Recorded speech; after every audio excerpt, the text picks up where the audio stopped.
I took Cohen to watch Ghostbusters Afterlife. We watched all the other Ghostbusters films in the lead up to it. Possibly the weakest out of them all is Ghostbusters 2. I know the female version isn't the same because it's not the original cast, but then this is the kids version. It's like the Stranger Things version. I was going to say, I've seen reviews and things of it, and it struck me as they were taking that Stranger Things idea and putting it into Ghostbusters, which kind of makes sense. Yeah. What I really loved about this version of Ghostbusters, there's two things that I loved. Spoiler alert, if you don't want to know about it. But although I must admit, I didn't think there was anything you could spoil. You can work out at the very beginning what's going on. But what I loved about it was that they used the original score from the original Ghostbusters film, the Elmer Bernstein score. And you don't realise until you're watching this just how fantastic that score is and how much the other two films missed that score. Yeah, okay. It's got its real comical slapstick sort of sound. It's just brilliant. And it really works well in this new Ghostbusters. But there was a bit too much of everything that was happening in this version of Ghostbusters had already happened in the original Ghostbusters. It's too much of a fan service. It's a bit too much. So is it that thing again where they're deconstructing it, taking the original, taking it apart and putting it back together again with the same bits, but in a slightly different... It is, yeah, it is. It's that thing again, isn't it? It's that deconstruction and rebuilding for a new audience, effectively. Yeah. Yeah, well, it is. It's just rehashing the old formula. And that seems to be all they do these days. It's at the end of the day, it's good. You want to see these things and they make you anticipate what's coming. But I've tried watching the film again since, and it doesn't... Once you've seen it, I don't know, it's hard to watch. I can't revisit this film. I got like 20 minutes in and turned it off. I was like, no, I'm finding this dull now. It's boring. I've seen this before in 1984. But there is a scene at the end where, this is what I'll spoil, where the Ghostbusters all come back together to help conquer the ghost at the end. And obviously Harold Ramis has passed away. So you have Harold Ramis as a ghost joining them.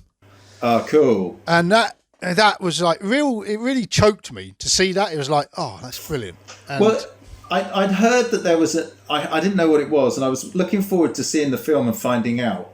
Sorry, I'm spoiling it for you, aren't I? But it's my fault for not watching it. Spoiling it for you as well.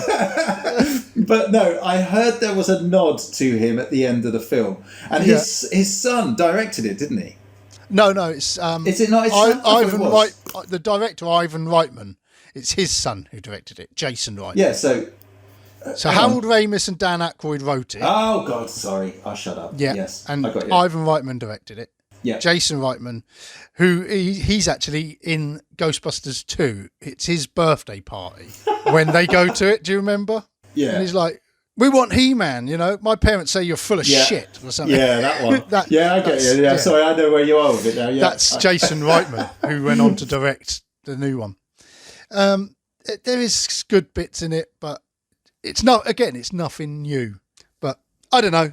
I asked Cohen when we left the cinema, I said, right, come on then, Cohen, what is the order? Which films were the best? And he said, and that's what it comes down to, isn't it, the kids? And he said, number 1, number 4, number 3, and number 2. Yeah. So he did enjoy this, but still not as much as the original Ghostbusters. Uh-huh. And like you say, it obviously, him being younger, he's going to see it differently. And that's the thing, isn't it? How did you think the children played the main characters? Because that's a big ask, isn't it? You've gone from Dan Aykroyd, and the like in the first film, to basically a cast of kids. Yeah. So there's no Bill Murray, no Dan Aykroyd. They carried it well, to be fair. Yeah. The little girl especially was really good. And then you've got the little boy who she becomes friends with, who his name's Podcast or something like that. But he's... He's a techno whiz, isn't he, with a name like that? Yeah, and it's he's got all the jokes, really, but it's not the same. It's not like watching Ghostbusters because you have that comedy talent, don't you? And I think that's where the female Ghostbusters lets itself down, is that everyone in the film is hilarious, is funny, or at least they're trying to be hilarious, whether they're the main cast or characters they meet throughout it. everyone's a comic. Everyone's trying for laughs, and it's never deadpan. You know, it's just always ridiculous comedy. And it's too much. It detracts. I mean, there's good ghosts and things in it, but it's too much of that comedy element.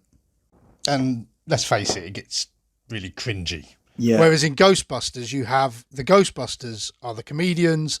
Everyone else in the film is straight-faced. And it's straight-faced. It really works. And I think that's the thing, isn't it? I think, you know, the original guys, that original film, the comic timing in so many elements of that film were just fantastic. Yeah. You know, they didn't have to necessarily say an awful lot for it to be a funny scene, did they? You know, No. That's the thing, isn't it, with like Bill Murray, you know, and Dan Aykroyd. A lot of the time it's gestures, it's timing, it's just them, isn't it? You exactly. know, and then I think because Ghostbusters was such a surprise success, they never knew it was going to be as big as it was. And then little throwaway lines in the film became catchphrases. Yeah, like, yeah. You know, we came, we saw, we kicked its ass, you know. Yeah. Which I'm pretty sure is like a Murray ad-lib anyway. And Ghostbusters 2, they was trying too hard to throw catchphrases down your throat. And when we were watching it, it was just like, oh, this seems so unnatural.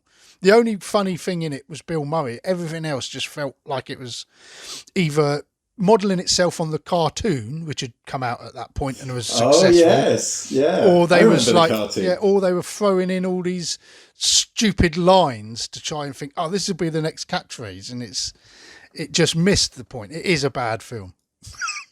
Yeah. It's the painting one, isn't it? That's it, yeah. Yeah. Okay. Let's leave that there. Yeah.